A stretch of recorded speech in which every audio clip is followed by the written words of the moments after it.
Hello everyone, my name is Adriana Pampato, and today I'd like to talk to you about the project that I've been working on the past couple of weeks. It is my Genius Hour project. For those of you who don't know, Genius Hour is a project in which has been praised in the workplace and in a lot of professional spheres for being a great resource for both students and employees to focus on projects that they're interested in. And this actually increases productivity within either school and the classroom, or if it's in a workplace within the office itself. The productivity increases drastically when their employees devote a small percentage of their time to something that they're interested in outside of work. So with my digital media class, I participated in this Genius Hour project, and the project that I decided to focus on was embroidery. Previously, I have learned how to cross stitch, and it's very similar to embroidery, but embroidery has a lot of different aspects that I was required to learn over the past couple of weeks, and I've really enjoyed my experience. Also embroidery for me, I found to be very relaxing, and I feel that once I have a job as a teacher and am coming home after a long day, that I'm going to need a project or a hobby that I can just sit down and relax with, that doesn't take up too much of mental capacity, but that I can just settle down with. And embroidery seems to be a great option for me, and it could be a great option for other people as well who are looking for a project that they could settle down with and relax with.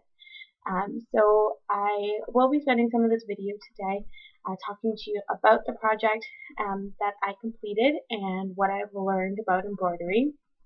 The first thing that I did was a lot of research about the art, and I wanted to see what materials differed from cross stitch, or what materials in general that I would need to complete a project with embroidery.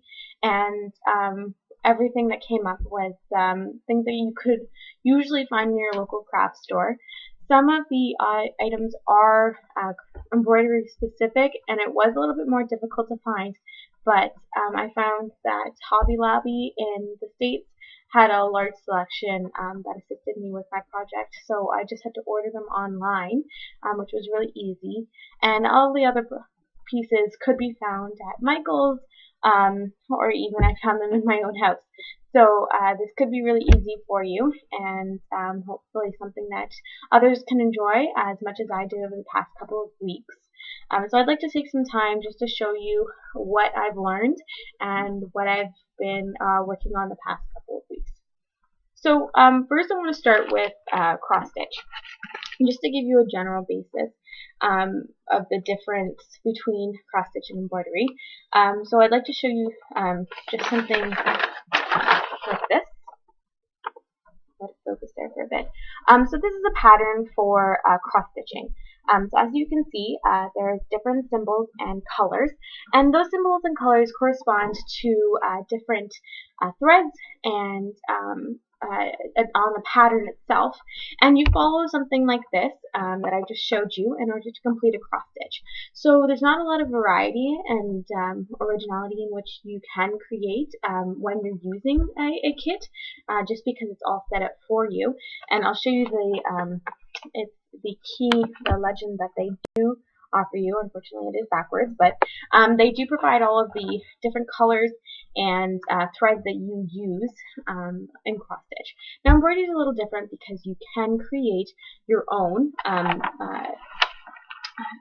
product itself. And so what I did was, I have a coloring book here, Secret Garden by Joanna Basford, and I found a picture that I really enjoyed. It's that tree right there. And I wanted to create a project, an embroidery project, using that picture. So what I did was I went to Michael's and I bought a transfer pen. So this pen can be used in embroidery. You just use tracing paper to color the whatever picture you want to use in embroidery, and you iron it on to whatever material in which you're going to be using. So most material is cotton or some sort of fabric that you'd like to create your embroidery piece on. So I used an old handkerchief, and this is what I've been working on lately. So as you can see, I drew the tree onto the fabric, and I've been working on creating the flowers and the leaves as well on this tree using a variety of different stitches that I learned over the past couple of weeks.